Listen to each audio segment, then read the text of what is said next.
Wonderful. Good morning. Thank you, everybody, for attending. And I know we have a couple people that have texted me that are going to be joining in. So we'll go ahead and continue to let people in as we go. So thank you so much for being here. So my name is Tammy with Real Pro Leverage. And just excited that you're able to attend. You know, we enjoy hosting these webinars for our agents for free because we want to invest in you guys and your business, just like we support you as your transaction managers. And we want to just continue to help you invest and grow your business. If there are any topics that you guys want, please, let us know. Brittany is here with us. She is our marketing director as well. Patty's here as well. You can see her in one of the windows there. So if there's something that you guys would love for us to host, let us know. Give us a topic and we'll find an expert in the real estate industry for that. But we, our goal is to seek invest into you. So today we're excited to bring you a class, to talk about what a title company does. And so I want to introduce to you. So we have Haley. She's in that blue background there. She's going to be talking to us a little bit in just a few moments. So she is one of the senior closers here at Preferred Settlement Services.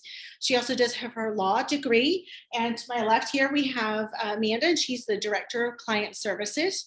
And so we've had the opportunity to do a lot of closings with them. And, I really appreciate the fact that they have kind of a concierge approach to closings. They're available and they really take a hands-on approach in communication to their agents that they work with, as well as to their buyers and sellers. And that's something I really do appreciate in this industry is communication. And you guys know as agents that communication is so very key. When you're always having to reach out and track down and get the answers and ask the questions, that's always the harder thing versus having, vendor partners that are communicating and being proactive. And that's always something I really, really appreciate. I know that Real Pro Leverage communication is something that we always strive to stay ahead of. And so that's something that, that's a partnership that we really have enjoyed working with Haley and Amanda. And so that was one thing that when we were looking at doing a webinar that I really appreciated with them. They offered to kind of give us that secret behind the scenes for you guys, because a lot of people are like, okay, so I kind of know what title does, but I kind of don't. So they offered to kind of share those secrets with us. So basically, you guys know, so as your transaction managers and some of you as agents that are on this webinar haven't utilized a transaction manager yet, you're kind of thinking about that. So as you guys send us the contracts, you know that we go through the contracts. We put that second set of eyes on that for you, go through the contract details. And one of the emails we're sending out is to the title company with the contract deadline or the contract date, and then all the information and, your buyers and sellers contact information. This is one title company that actually reads that information. And they really do reach out to that buyer or seller and connect with them. So that's where we send that information to Haley and to Amanda. And Haley really jumps into that and kind of takes it from there. So that's where Haley, is going to jump in and kind of talk to you guys and show you the back end and the secrets of what do they do with that. How do they take that information for you guys as agents and take care of your buyers and sellers to get them to closing. So Haley, we're going to go ahead and allow you to share your screen. And let's see if you can go ahead and unmute at this time and go ahead and share your screen so you can show us those secrets. Perfect. Hi, everyone. I'm Haley Baldinelli. I'm one of the senior closers at Preferred. I am unfortunately unable to be in office with everyone today, so I'm sorry that I don't get to see you in person. But I just wanted to go through a little bit of what we do behind the scenes. I know, Tammy kind of sees a little bit of it, but a lot of times no one really gets to see what happens once that contract gets handed off to title and what we do on our end. So I appreciate Tammy giving us this opportunity to be able to show you guys, and hopefully it helps you as well when you're thinking about contracts and thinking about what we need to, be able to do our job the best for your clients. And so I want to say first, Working with Tammy, it is absolutely invaluable, the information that she gives us up front. She is always so great at giving us all of the information, contact information, the commission splits, transaction fees, all of that right up front, which really does make our life a lot easier. Because really, even though our main core job is to make sure that there's clear title to transfer ownership from one seller to the buyer, really, we also act in conjunction with Tammy as partial transaction coordinators, because if we are seeing something that needs to be changed in the contract, or maybe needs to be clarified, or if there is a borrower or someone who needs to be added to title or taken off or vesting differently, it's invaluable. So I really want to thank Tammy for giving us all of that information right up front. So first thing that I wanted to go through with you guys is, what do we do when we get a contract? What does title do? What's the first thing when we get a contract? What do we do with it? So as soon as we get the email from Tammy, and I'll show you, we use a closing platform called Qualia, which we do find really great for the transaction in general. We do find that there are some people who don't necessarily like to communicate in and through Qualia, and you guys may have seen that through interacting on that platform with other title companies, or even with us if you've worked with us in the past. But it is really great closing software. So I'll give you a little bit behind the scenes look at that. So the first thing that we do when we get the contract is, just 1 second. Okay, I can't screen share, Tammy, it's a host disabled screen sharing. So if you want to work on that real quick, but I'll just keep talking. So basically, once we get the contract, the first thing that we do is we go out to the property appraiser's website and we pull the last deed of record from official records to make sure that the sellers on the contract are the same as what we have. And then if there is a seller that's missing, we'll have to reach out and ask, did someone maybe pass away? Is there some additional information that we might need? Also, we try to, oh, here we go, perfect.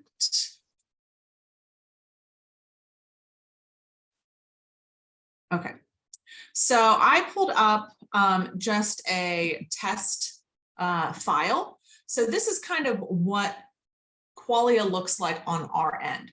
So if you see here on the left-hand side, there's all kinds of information, and we start right from the beginning. So we actually go through the contract and we will put in your estimated closing date, your funding dates if we know that they're going to be different, purchase price, loan amount per the contract, obviously all of the information for the property. And then this tab is basically all of the contact information. So if we are not working with a transaction coordinator, if we haven't been given the contact information for the buyers or the sellers from those agents, we have to reach out and get that information so that we can input this here and we have it as quickly as humanly possible, because we strive, especially for buyers on the buy side, earnest money is a big deal. So we know that there is 3 days from the date of the execution normally for them to get in that earnest money deposit. So we make sure that we have the buyer's contact information and we will send out a welcome email. It comes from myself or the assigned closer. And it says, hi, we're so happy to work with you. Here's our wiring instructions. We do we leave off several digits of our account number when we send the wiring instructions so that we ensure that it's secured. They have to call us back to make sure that they're getting that information. So, but I don't want to get too far down into the weeds with wiring instructions and wire fraud and all of that. So we'll reach out to the buyers, we'll reach out to the sellers, we'll say, hi, this is your assigned closer. We really enjoy, looking forward to working with you, all of that good stuff. But once we have all of the contact information in, then we actually go ahead and we order the municipal lien search and the title search. So a lot of you are like, what is a title search? What is it? What is a municipal lien search? So the title search comes from our underwriters. We use Old Republic and we use Chicago Title, pretty much half and half. So we will order from one of those two underwriters for them to start and really research the background of the property. If there's any mortgages that are outstanding, if we know that someone has passed away, they'll start, we'll give them a heads up and they'll start looking into probate to determine if we need a death certificate, if we need any probate documents. If the buyer or seller is a trust or a corporation, they'll look into those items as well and be able to really give us a good picture of what are the things that we need to do in order to get to closing and be able to offer what's called clear title to the buyer. So that process can take anywhere from 3 to 7 business days. Normally before pre-COVID, it was about 48 hours. Now it's a little bit longer time just because of the volume of business that everyone's doing. And so that is usually the time frame for that title search to come back for us to really know what it is that we need from the buyer and the seller in order to convey clear title and be able to ensure that title. The other thing is the municipal lien search. Most people are pretty familiar with a traditional title search. Some might not be able to know exactly what a municipal lien search is. So I would pull one up, but I don't want to do anything for privacy purposes. So the municipal lien search, what that does is it shows, are there any past due property taxes that would show up in a traditional title search? Are there any open permits? Or are there, you know, have they just finished a roof? Have they done anything like that to give us an idea of another set of items that we'll need to take care of in order to convey that clear title or get wrapped up prior to closing? Because we don't want to convey anything to the buyer with anything open. So you'll be able to see, oh, and also utility bills. Have they paid their water? Water is the only one that shows up. We don't see anything from FP&L or anything like that just because they don't lien the property. Some municipalities do lien the property when it comes to water bills. So we have to make sure that there's no potential for a lien to go against the property for unpaid utilities, okay? So once we get that title search back, like I said, it usually takes about 3 to 7 days. Sometimes if we rush it, it can be less, but that's traditionally our time frame. So what we're doing is we are compiling documents. We will be asking, there will be some questionnaires that go out. Usually this is kind of what you'll see when you guys log into Qualia. This is what the front facing portion of kind of what you see. And there'll be a lot of requests that come in to the buyer and to the seller for them to fill out personal information, HOA information. You guys will get questions about commissions and things like that. So this is where, if those items have been answered, I will see the answers to those questions here. So it's also very important for us to have that personal information from the transaction coordinators or from the agents ahead of time so that we can get this information as quickly as possible to be able to order HOA estoppels, to be able to order payoffs, things like that. So once we get the title search back and we can see what is there, and you know what, I'm gonna have to probably pull one up. So the title commitment basically will show what the requirements are that we have to fulfill in order to be able to close.